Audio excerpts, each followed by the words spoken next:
O livro de Provérbios, capítulo 6, nos traz uma advertência contra a preguiça.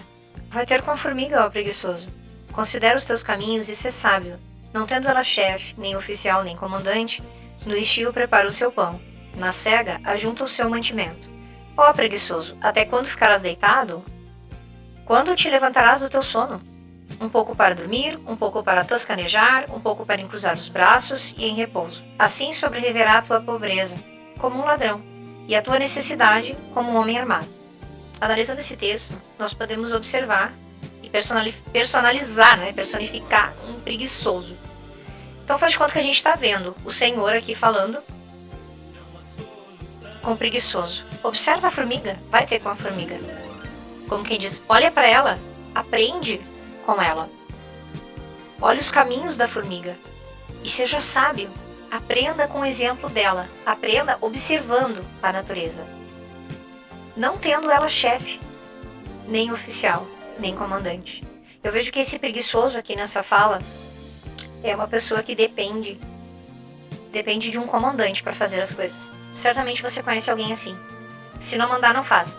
Se não mandar levantar, não levanta. E quando a pessoa depende de alguém, ela nunca atende na primeira ordem. Você sempre precisa dar a segunda, a terceira, a quarta, perder a paciência, perder as estribeiras, porque a pessoa é preguiçosa, ela não quer fazer.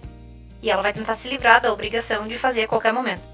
Ela não é uma pessoa autônoma, capaz de dirigir a sua própria vida, capaz de administrar as suas obrigações. Ela não é uma pessoa útil.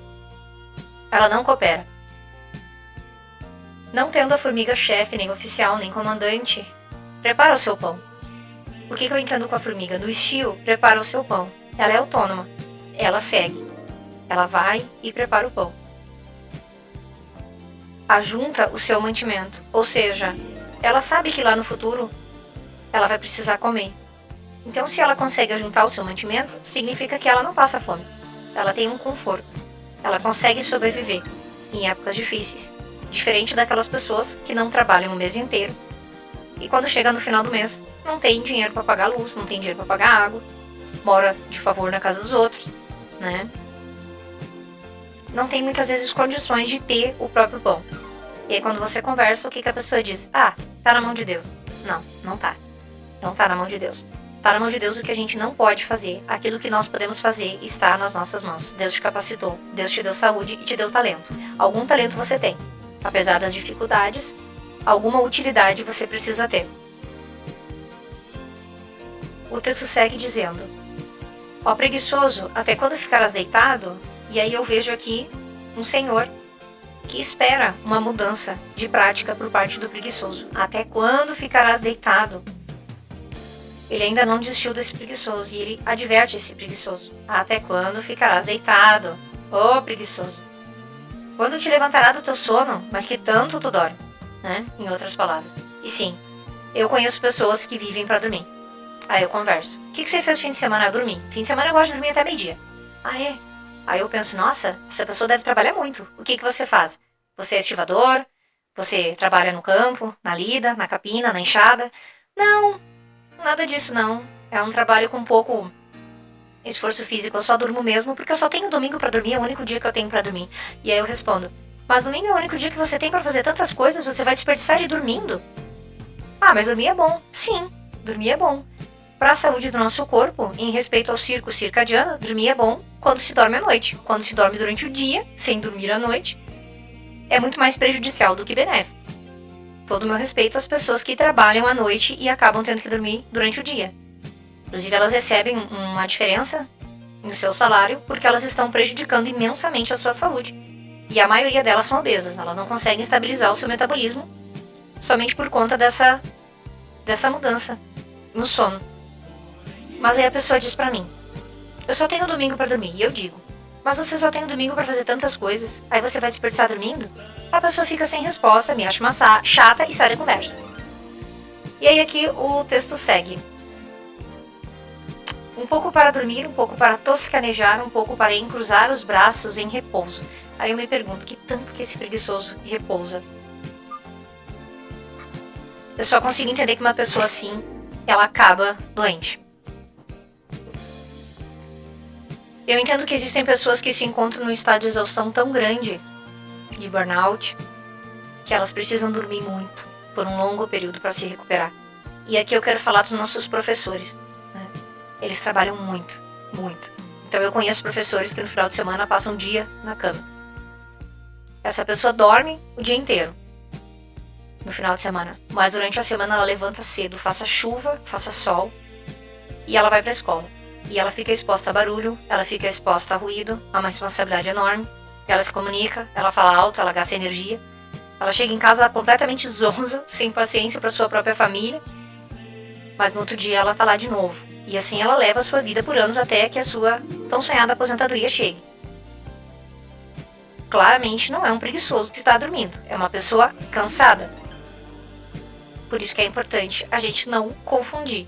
Trazendo para vocês a minha história de vida. Trabalhei desde jovem. Morava sozinha. Próximos da minha casa eu tinha alguns parentes que diziam. Pessoas do meu convívio que diziam. Nossa, ela só dorme.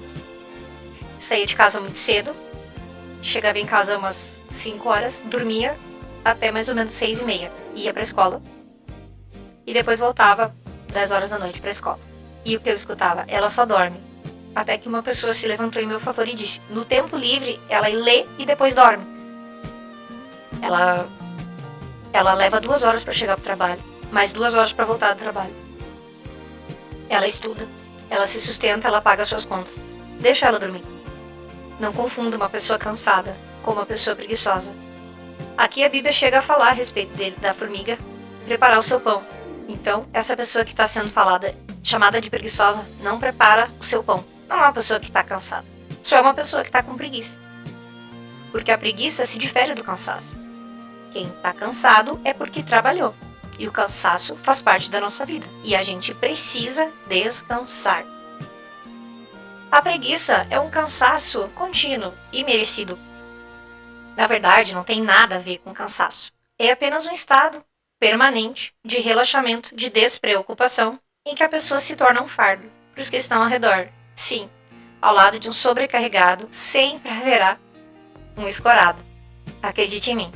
A maioria das mulheres que eu conheço, que são hiper atarefadas, hiper estressadas, aí eu converso e pergunto: o seu esposo faz o quê? Ele está desempregado. Há quanto tempo? 5 anos, 6 anos, 7 anos. Como é que é a sua vida quando você chega em casa? Eu chego em casa e eu não tenho tempo para mim. Eu tenho que cozinhar, eu tenho que lavar louça, eu tenho os afazeres da casa. E os filhos? Eles não ajudam.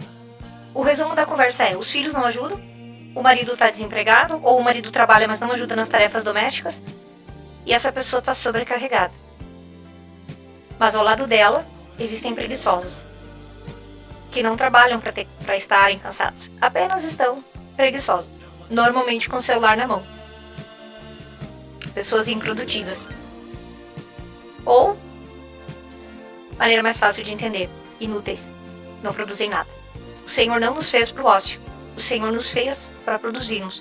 O Senhor nos deu o trabalho como uma bênção. Trabalhar é ruim? Não. Trabalhar não é ruim. Alguns trabalhos são penosos, sim. São ruins. Mas sempre haverá bons trabalhos.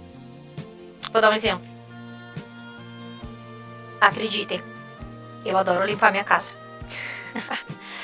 Quando eu chego do trabalho, eu chego estressada, irritada, cansada. E eu me dei conta de que quando eu pego uma vassoura e vou varrer o chão e vou levantar os meus móveis, eu sinto um alívio emocional. É um trabalho gostoso de fazer. Eu também gosto de colorir.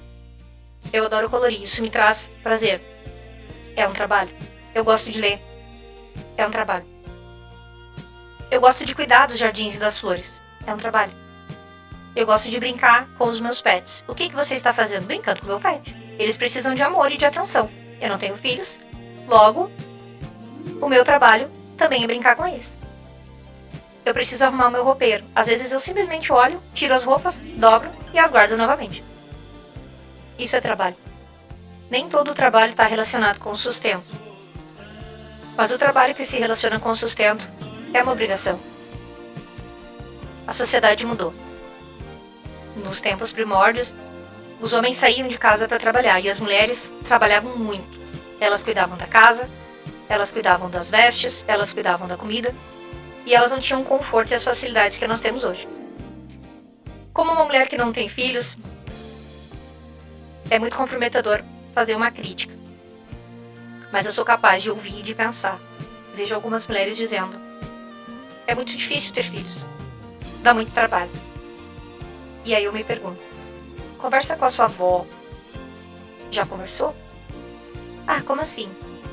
Como que ela lavava roupa? No rio? No tanque? Como que ela cozinhava? No fogão a lenha. Que água que ela tomava? A que ela tinha que puxar do poço. E muitas vezes não era tratada. E para quem não sabe, a água não tratada dá muita doença. Como é que as crianças cuidavam da saúde? Quantas crianças morriam antes dos 5 anos? A vida não era fácil. A vida era muito difícil. Quantas pessoas iam para o trabalho empoleiradas em caminhões? E hoje, nós temos muitas facilidades para ter mais tempo. E ainda existem preguiçosos que passam o dia num cansaço imerecido, curtindo um estado de relaxamento inexplicável. Como que alguém consegue permanecer assim, tendo pessoas ao redor sobrecarregadas e tanto trabalho a fazer? Segundo a Bíblia diz, um pouco para dormir, um pouco para tostanejar, um pouco para encruzar os braços. Assim sobreviverá a tua pobreza, como um ladrão a tua necessidade. O que eu entendo? A pessoa que faz isso mantém a pobreza. Qual a pobreza? Pobreza financeira? Eu acredito que sim. Porque se essa pessoa tem bens, se ela for preguiçosa, ela não vai saber cuidar dos bens. Ela vai ficar pobre. Se for um herdeiro, vai ficar pobre.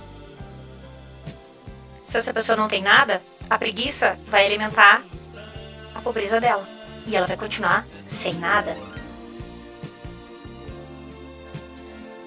A tua necessidade como um homem armado. O que eu vejo? Um homem armado é força. É mais forte do que você. Você nunca vai poder lutar contra um homem que tem armas. As suas mãos não serão mais fortes que a dele. Logo, a necessidade do preguiçoso é muito mais forte do que ele. Ele vai ter necessidade de vestir, de comer, de se higienizar, de ter saúde. E as necessidades não serão supridas, porque ele é um preguiçoso. Quando uma pessoa tem preguiça, ela não consegue nem cuidar dela mesma. Nem mesmo da sua aparência. Ela anda na rua, parecendo um espantalho.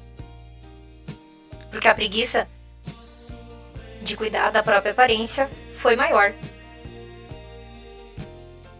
E as consequências chegam. E essa pessoa acaba ficando excluída. E quando ela se dá conta, a vida passou. E ela não tem mais tempo de mudar. Deixo aqui a minha reflexão e te convido. Saia do ócio.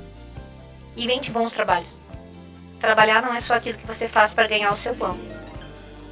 Aprenda a fazer uma arte. Aprenda a trocar um instrumento. Aprenda a cantar. Cultive um jardim. Nós temos aqui um vizinho que cuida sozinho de uma praça. Ele beneficia todos os moradores.